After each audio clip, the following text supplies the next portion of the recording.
अपने अपने विषय के बड़े अच्छे जानकार दो बहुत शानदार मेहमान मेरे साथ मौजूद हैं। पवन सिन्हा जी धर्माचार्य हैं, आप जानते हैं, चिरपरिचित चेहरा है। प्रोफेसर सिन्हा, ये बात तो हालांकि पुष्कर सिंह धामी साहब ने भी कही कि किसी के धर्म पर कोई असर नहीं पड़ेगा, सब अपने धर्म का आचरण कर सकते हैं, महिलाओं के अधिकार हैं, बच्चों के अधिकार हैं, इनके साथ कोई छेड़छाड़ ना हो के लिए यूसीसी प्रभावशाली रहेगा। लेकिन आपने रशीदी साहब को भी सुना, तो मैं चाहूंगा कि आप अपना तर्क रखें इस पे।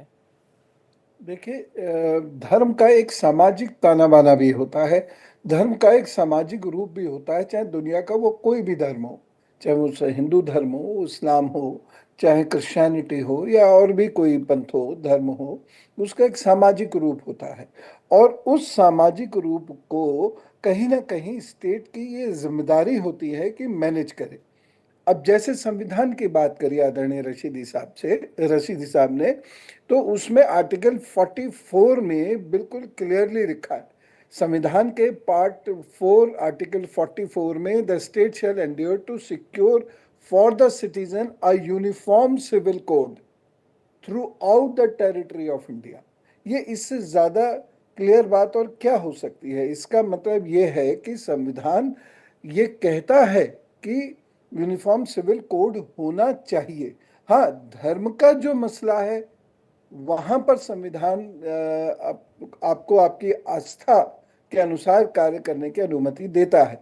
लेकिन मान लीजिए किसी किसी धर्म में, कोई भी धर्म हो, मैं XYZ का नाम नहीं ले रहा, किसी भी धर्म में कुछ ऐसा हो जो देश के विरुद्ध जा रहा हो, समाज के विरुद्ध जा रहा हो, तो मैं एक सामान्य सा प्रश्न पूछना चाहूंगा, तो क्या वहां पर स्टेट इंटरफेयर नहीं करेगा?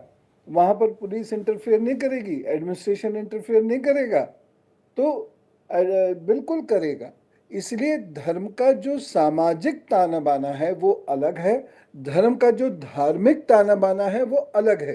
तो धर्म के धार्मिक ताने बाने पर यूसीसी कभी भी इंटरफियर नहीं करता है, लेकिन सामाजिक ताना बाना जो है उसमें वो एक चीज ही कह रहे हैं जी कि अब सब कुछ समान हो जाए जी। तो ज्यादा अच्छा है। प्रोफेसर सिन्हा, बात होनी चाहिए थी, ड्राफ्ट तैयार होना चाहिए था, उसके बाद किसी नतीजे पर पहुंचना चाहिए था, ऐसा रशीदी साहब का कहना है। रशीदी साहब बात ठीक कह रहे हैं, लेकिन ये तो चर्चा में लगभग एक एक साल या उससे ज्यादा है जब ये उत्तराखंड सरकार ने इसका डिक्लेरेशन दिया था कि यहाँ पर यूसीसी लागू होगा। तो उस बात को तो एक लंबा वक्त बीत गया। तो ऐसे में जो मोअज़्ज़िज़ लीडरान हैं मुस्लिम्स के, उनको जाकर सीधे बात करनी चाहिए थी। बहुत सारे ऐसे मौके आए, लेकिन वो वहाँ नहीं गए, वो उन्होंने वहाँ बात नहीं की। अगर बात करते तो आज इस प्रकार की कोई शिकायत करने का मौका ही नहीं मिलता। और दूसरी बात यह है कि जो इस्लाम कहता है उसी अनुसार विवाह होता है, शादी होती है। तो दुनिया में टर्की है, ट्यूनेशिया है, ऐसे कंट्रीज हैं जहाँ पर दो से ज़्यादा, जहाँ पर एक से ज़्यादा निकाह नहीं किया जा सकता। और इजिप्ट है, बांग्लादेश है, पाकिस्तान है, इवन इराक है, यमन है। यहाँ पे यदि दूसरी शादी करनी होगी तो यहाँ वो डिसीजन के लिए एडमिनिस्ट्रेशन को अर्जी लिखनी होगी, एप्लीकेशन देनी होगी। तब कहीं जाकर अगर वो विधि सम्मत है तब वो अलाउ करेंगे और तब मैरिज हो सकती है। तो ऐसा नहीं है कि ये पहली बार दुनिया में हो रहा है। ये इस्लामिक देशों में ऐसी प्रथा ख़त्म की जा चुकी है। कई ऐसे देश हैं जहाँ पर 3 तलाक बैन हो चुके हैं, कुवैत है, इंडोनेशिया है, बांग्लादेश है, ऐसे कई और भी देश हैं। तो कुछ इसमें बहुत नया नहीं है। और इसीलिए जो मुस्लिम समाज है उसे ये समझने की बड़ी ज़रूरत है कि यहाँ धार्मिक आस्था, नमाज आदि पर कहीं कोई बात नहीं की गई है।